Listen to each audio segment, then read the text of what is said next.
This is KM Wyland, and you are listening to the 514th episode of the Helping Writers Become Authors podcast. This episode of Helping Writers Become Authors is brought to you in partnership with Podtone. If you're a podcaster who is struggling or unsure about your recording quality, or if you need help editing, mixing, or mastering your podcast, you can visit the team who works with me every week at podtone.com or drop them an email at info@podtone.com to get started today. So I almost hesitate to say this because I don't want to jinx myself, but I feel like maybe I've finally broken through the never-ending circle of doom, which has been my plot block with my fantasy sequels for the past year or so. I had to really think outside the box I'd created for myself, ditch my entire concept for my antagonistic force, adopt a new system of archetypal character arcs, and get down and dirty with my application of theme. Days are still young, and I still have many questions to answer for myself, but I'm starting to have hope for this story again after all.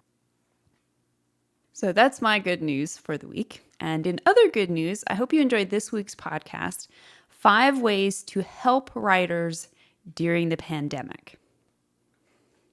Writers are no strangers to uncertain times. Living in a constant state of creation means living with at least one foot in chaos all the time. More than that, trying to earn a living, or even just enough to give us a few spare hours to keep writing, is tricky even in the best of economic climates. And things got a whole lot trickier for writers everywhere with the explosion of global unrest earlier this year. Whether we're thinking about ourselves, our fellow writers, or simply the state of the writing industry in general, I doubt there's a one of us who hasn't paused to think about ways to help writers during the pandemic. From my vantage, writers everywhere have rallied in magnificent ways throughout this year. A few months ago, I was excited and inspired by the invitation to take part in a 14-day challenge hosted by the website Story Embers. Their outreach manager, Relina Hatfield, contacted me in June and said, "We're hosting a Support the Writing Community Challenge from August 3rd through the 17th. With the current state of the economy and COVID-19, writers are struggling more than ever, both financially and emotionally. Writing is often a solitary job, so it's easy to forget that other writers are struggling too. We want to empower and encourage storytellers to come together and give back to the writing community in small, meaningful ways. We also hope to raise awareness of the problems of writers so we can support each other through these challenging times." So I hope you will check out their challenge and join in. You'll find the opportunity to enter giveaways for several care packages, some of which feature paperback versions of my writing books outlining your novel, structuring your novel, and creating character arcs. So you can find a link to that challenge on my website at helpingwritersbecomeauthors.com. So now the big question is, how can we help writers during the pandemic? And it is a big question because we are all facing our own specific concerns and worries in these uncertain times. However, in pondering the question in preparation for this episode, I kept coming back time and again to all the many ways I have been helped and encouraged time and again throughout my career by my fellow writers, many of whom are listening right now. The writing community is just that, a community. It is not a competition. It is a self-sustaining circle of writers who read and readers who write, all of us supporting and enabling each other in our deep yearning pursuit of meaningful art and meaningful lives. Some of us write as a hobby, some of us write for a living, some of us would like to transition into writing for a living, some of us are widely read, some of us are not, some of us are really good, some of us are still working on it, but we all contribute to this vast and crucial community, both through our writing and through our encouragement of our fellows' writing. I am here because of you. I write because of you. Just as you are, I hope, helped and encouraged by me in turn. But the time has come for all of us to up our game a little bit. So if you're looking for ideas about how to sow a little hope, a little light, a little encouragement, even a little sustenance during these times, following are my top 5 ideas. Some of these ideas cost nothing more than time and goodwill. Others ask for those who are able to give a little more. And to help get you started, I'm offering some gifts of my own and a giveaway that will allow each winner to choose one of their fellow writers as the recipient. You can enter the drawing with the widget that will be at the bottom of the post corresponding to this episode. You can find it at helpingwritersbecomeauthors.com. This week it will be the top post and then it will drop down. And winners will be drawn in 2 weeks at the end of the Support the Writing Community Challenge. So, idea number 1, buy a book, leave a review, spread the word. The most obvious way to help any writer is to first buy their books, and second, do whatever you can to encourage other readers to buy as well. Most books these days are so reasonably priced that it doesn't require much outlay to buy from the authors you most want to support. It's such a simple thing, but to many authors, even just seeing that they've sold one more book is a huge boost. More than that, if you enjoy the book, take the time to leave a review. Next to actual book purchases, this simple act is one of the biggest gifts to a writer. Not only does it offer social proof that encourages future sales, it also gives the author a chance to hear feedback from a happy reader. And you can take it one step further and share your review, a photo of the book, or a quick shout out on social media. So many readers make their decisions about what books to read next based on the recommendations of friends. These acts are so small and easy, but they mean so much to writers, both financially and certainly personally. So, to get you started, if you are winner number 1 or number 2 in the drawing, I will buy a paperback from an author you want to support and post a picture of the book on social media. Idea number 2, send a note. I dare say every single person listening to this podcast has been, at one point or another in their lives, profoundly moved by someone else's writing. Perhaps you might even say your life was changed. Why not send that person a note, assuming they're still alive, of course? As we all know, writers live in a vacuum most of the time, with the exception of critiques and the occasional review from a stranger out in internet land. We receive little true feedback on our work. And you never know what dry soil your kind words may drop onto.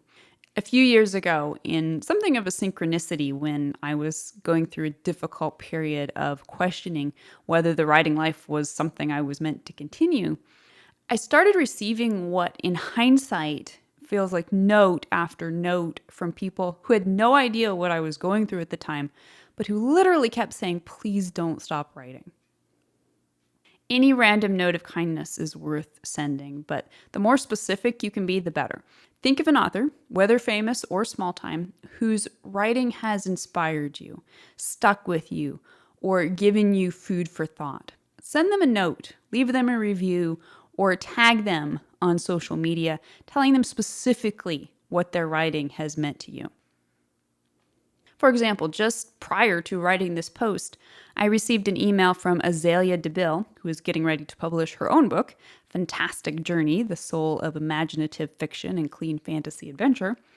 And her note touched me deeply because it specifically referenced the very things I most hope my writing will accomplish: hope and courage and joy in the journey. So, to get you started, if you are winner number 3 or number 4, I will write an email or letter to an author friend you'd like to encourage. Idea number 3, give a gift, something fun and kind. Birthday gifts are fun, Christmas gifts are fun, but isn't there something extra special about random gifts? The ones that arrive just because and carry an underlying message that someone is thinking about you and you matter. I have never forgotten a gift card sent to me by mystery writer Elizabeth Spann Craig as part of a random acts of kindness challenge. Or an awesome mug that word player Fong Lei designed especially for me after the publication of my novel Wayfarer. The delight of receiving something for no reason at all other than that someone appreciated you enough to send it can be a huge encouragement, especially in trying times. Right now, when finances are tight for many people, even a small gift can make a big difference. So, to get you started, if you are winner number 5 or number 6, I will send a $20 Amazon gift card in your name to a writer you'd like to support. Idea number 4, give a gift, something useful. Even the most frivolous gifts can carry deep, encouraging impact. But you can also reach out with truly useful gifts. This could be a gift of your own time and talents in editing for someone else or helping them with their book in some other way. Or you might buy them something useful, such as a writing tool or publishing service. Angela Ackerman and Becca Puglisi of the aptly named Writers Helping Writers have collated a Services for Writers showcase featuring fellow writers who also offer some sort of sideline business within the writing industry, editing, coaching, or workshopping. If you're looking for ways to help, this is a double whammy since a gift can aid both the writer who receives it and the writer who is paid for it. You can also find ideas for helpful tools, resources, and services to gift your fellow writers by visiting the lists I've created on my site of professional editors, writing resources, and recommended writing how-to books. At the end of the day, if you're a writer, then you probably already know what would be most helpful to a fellow writer who is perhaps struggling during this time. And to get you started, if you are winner number 7 or number 8, I will purchase the writing software Scrivener and send it as a gift to a writer friend of your choice. And I'll throw in my Outlining Your Novel workbook software as well. And idea number 5, read more. What writers need most are readers. Even if you can't afford to purchase another writer's book, just borrowing that book from the library and curling up to read and enjoy is a tremendous gift to the author.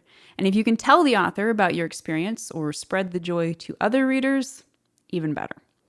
So, to get you started on this, I will read more. Huge sacrifice though it is, I will make it for the good of writers everywhere. Finally, don't forget that what you write is deeply important to your fellow writers. Keep writing your books, your blogs, even your social media posts. Your job as a writer is to use words to impact the world. Aim to impact others as the following quote impacted me when someone posted it a few months ago. It said, "Be the reason someone believes in good people." So go out there and spread the power. And don't forget to enter the drawing for a chance to win some gifts for your fellow writers. Again, you can find that on my website at helpingwritersbecomeauthors.com. And now I hope you'll chime in on this. What would you like to be able to do to help writers during the pandemic? If you'd like to be a part of the Word Player community over on my site and join in the conversation on this subject, be sure to stop by the website at helpingwritersbecomeauthors.com. You can always find a transcript of the most recent podcast and add your voice to the discussion by visiting the first post on the site's homepage. And don't forget that if you're looking for an older post, you can always find those by putting the podcast title in the search field at the top of the right-hand column. If you enjoyed this podcast, you can subscribe on Apple Podcast, Spotify, or whatever your favorite podcast platform may be. And if you'd like to support helping writers become authors, I would totally appreciate it if you'd consider taking the time to leave a quick rating or review on your site of choice. Thank you so much for listening, and be sure to check back again next week.